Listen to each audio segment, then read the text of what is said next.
Children, let's complete the third part of determination of income and employment. This is the concluding part of this unit.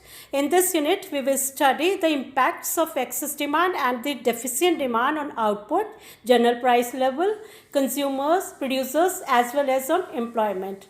We will also study the measures to control excess demand and deficient demand. For excess demand and deficient demand on the economy. The first parameter is output. In case of excess demand, output never increases because after attaining the full employment, there is no space for the economy to increase the output. Secondly, in employment.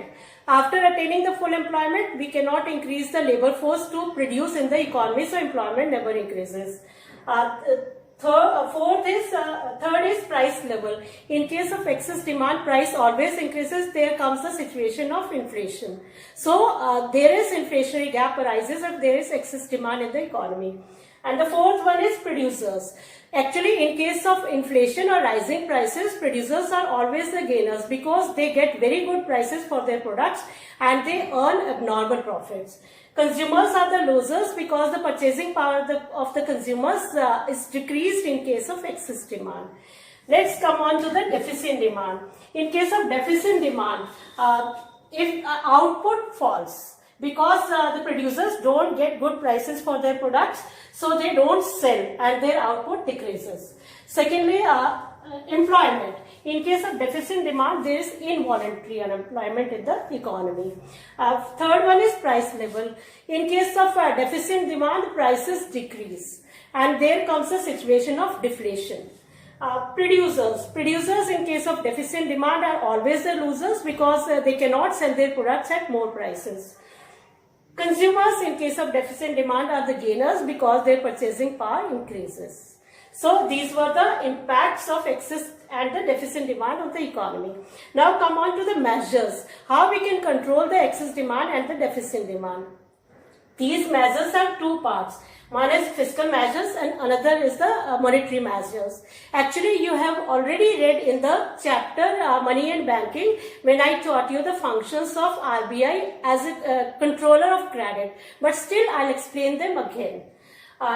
Fiscal measures are the government expenditure, taxes and deficit financing. The government expenditure in case of excess demand is always decreased to control the excess demand. The government decreases this expenditure on the unproductive activities or undevelopment activities like defense. But in case of deficient demand, the government expenditure is increased on the development purposes like construction of roads, underpass, bridges and public parks. Taxes is another fiscal measures to control the excess and deficient demand. In case of excess demand, more taxes are imposed on the rich people's income so that they can curb or decrease their spendings in the economy. But in case of deficient demand, taxes are reduced, rate of taxes are reduced on the people's income. Deficit financing is another parameter to control excess as well as the deficient demand in the economy. Deficit financing means printing of note or new currency. In case of excess demand, generally the printing of notes is decreased because we have to control the money supply in the economy. There is already excess demand in the economy. So curb the inflation situation, the printing of notes is decreased.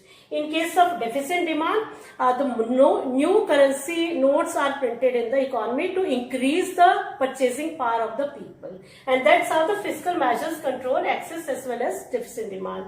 Now come on to the monetary measures. Monetary measures are again of two types. One are quantitative measures and other is qualitative measures. In case of quantitative measures, one is bank rate. Bank is the rate of interest on which the people borrow loans from the banks. In case of excess demand, bank rate is increased so that people borrow less and they spend less. In case of open market operations, what happens? This commercial banks and this RBI. This is the buying and selling of government securities in the open market. These government securities are bought by the commercial banks from the RBI when they buy the securities from RBI, their funds, they go to the, they are reserved with the RBI. So they don't have a lending capacity to give loans to the people, and excess demand can be controlled. And vice versa in case of deficit demand. Third is LRR, legal reserve ratio. Legal reserve ratio is of two types, cash reserve ratio as well as statutory liquidity ratio. In case of excess demand, LRR is increased. That is cash reserve ratio. This is the amount of cash, some percentage of the cash that is to be kept in reserve by the commercial bank with the RBI. This ratio can be increased in case of inflation or excess demand. SLR, cash in the statutory liquidity ratio, means some amount of cash to be kept with the RBI by the commercial banks in liquid form. This SLR is also increased to control the excess demand. But if there is deficit demand, CRR and SLR, they are decreased by the banks. Qualitative measures. It has three parts. One is margin requirement. What is margin requirement? It is the margin on which you have borrowed the bank and the collateral or the security which you have mortgaged with the bank in exchange of buying the loan or getting the loans from the banks. This margin can be increased. For example, you need the loan of 30 lakhs rupees. You'll have to mortgage your property of 35 lakhs. If there is excess demand in the economy, this margin can be increased to 40 lakhs. So, if there is deficit demand, this margin will be decreased by the banks.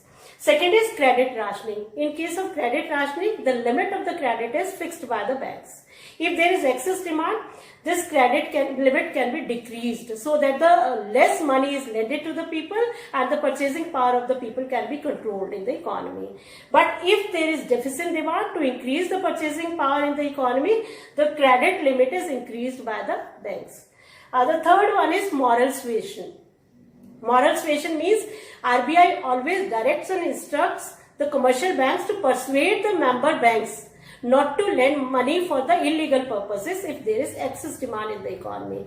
But if there is deficit demand, the member banks and the people, they are morally persuaded to take loans, to spend on self-employment purposes, to spend on the development purposes. So children, that's all about the unit which is completed today. The name of the unit was Determination of Income and Employment.